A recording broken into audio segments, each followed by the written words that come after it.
आइए अब हम नेक्स्ट प्रिंसिपल को लेकर चलते हैं, मैचिंग कंसेप्ट और मैचिंग प्रिंसिपल। बच्चों ये कंसेप्ट भी है, ये प्रिंसिपल भी है, बहुत बढ़िया अच्छी ये कंसेप्ट है। इसको बोलते हैं मिलान सिद्धांत।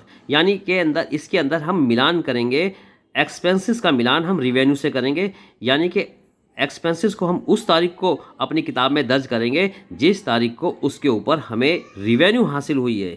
जिस तारीख को रिवेन्यू हमें हासिल हुई है उसी डेट को हम एक्सपेंसेस की एंट्री किताबों में करेंगे। इसी को हम मिलान सिद्धांत या मैचिंग कंसेप्ट कहते हैं।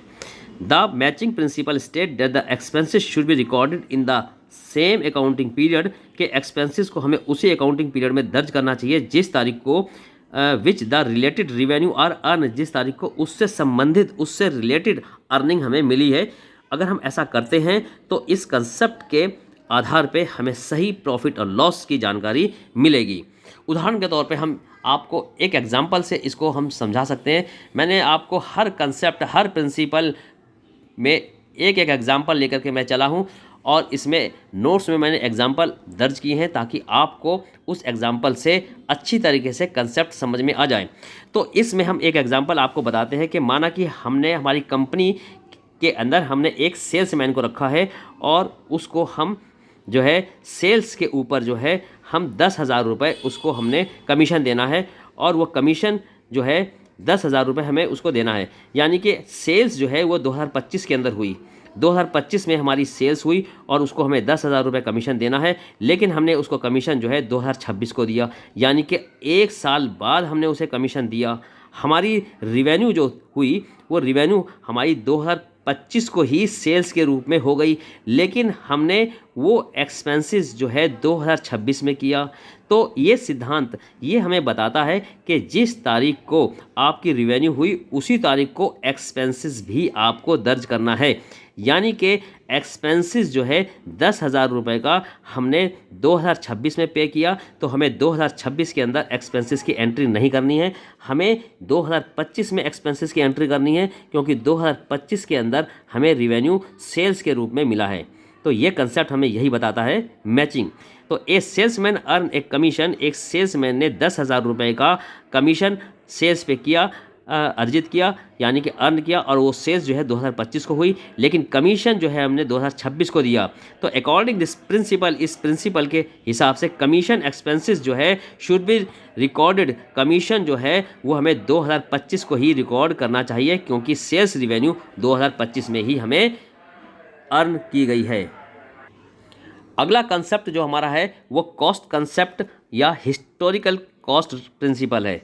इसके अंदर हमें ये बताया जाता है कि कोई भी अगर आपकी एसेट्स है उसका रिकॉर्ड जो है आप एक्चुअल जो करंट जो वैल्यू चल रही है उसके ऊपर आपको दर्ज नहीं करना है, बल्कि उस एसेट्स का रिकॉर्ड आपको उस कॉस्ट पे किताबों में दर्ज करना है जिस पर आपने वो पुराने समय में ख़रीदी है। यानी कि मार्केट वैल्यू जो चल रही है उस वैल्यू पे आपको बिल्कुल भी एसेट्स की वैल्यू को किताब में दर्ज नहीं करनी है। जिस तारीख को आपने वो एसेट्स ख़रीदी है उसी तारीख को जो कीमत थी वही आपको हिस्टोरिकल कीमत ही इसमें दिखानी है। बेशक उसकी कीमत 5 गुना 6 गुना 7 गुना कितनी भी पहुंच गई है, लेकिन हमें वो बिल्कुल नहीं दिखानी है, हमें वही पुरानी कीमत दिखानी है। The concept, the cost concept और हिस्टोरिकल कॉस्ट प्रिंसिपल स्टेट, ये प्रिंसिपल हमें ये बताता है that all the assets are recorded in the book of accounts at the actual paid price.